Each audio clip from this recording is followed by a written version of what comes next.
stand up. Well, 13,000 tons is a lot of force. People always talk about an airplane crashing into a building. And in 1944 or 45, a plane did crash into the Empire State Building.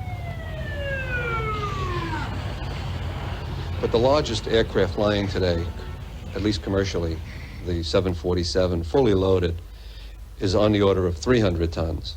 So if you think about a 300-ton element crashing into a building that's been designed to carry 13,000 tons, you can see that an aircraft crashing into the World Trade Center would probably not do anything to the major building. It could affect localized structural elements, could knock out a column, and there could be some damage. But as far as a plane knocking a building over of that type, that would not happen. The building was designed to have a fully loaded 707 crash into it. That was the largest plane at the time. I believe that the building probably could sustain multiple impacts of jetliners because this structure is like the mosquito netting on your screen door, this intense grid, and the jet plane is just a pencil puncturing that screen netting. It really does nothing to the screen netting. You're not supposed to question authority in a Orwellian police state. When the World Trade Center was built in the 1960s, its soaring steel columns made it like nothing constructed before. Huge prefabricated sections were hoisted into position as the towers grew higher at an impressive pace.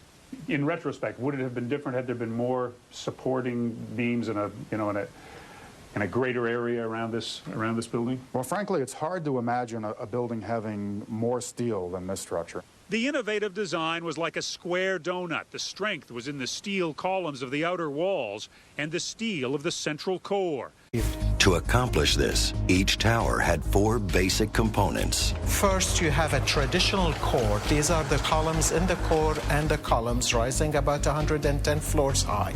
There are 47 such columns on the inside. And what made this structure so technically innovative was its steel perimeter tube.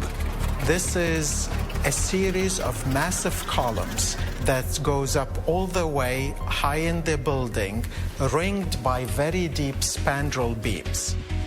It's like a box, and the box can be very, very tall. And it was very clear from looking at the building that you could see that strength.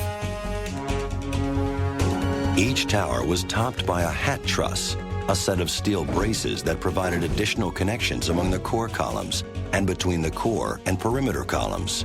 The purpose of the hat truss is twofold. It was to minimize the sway of the building in case of very strong winds, including hurricanes, but also to act as a supporting structure that would carry the television antenna that was at the top of WTC-1. Beyond that, you had the slabs. The floor slabs consisted of 4-inch thick concrete on a steel deck, supported by a grid of steel bar trusses that connected to the perimeter tube. It was its unique design that made the World Trade Center such an extraordinary load-carrying structure.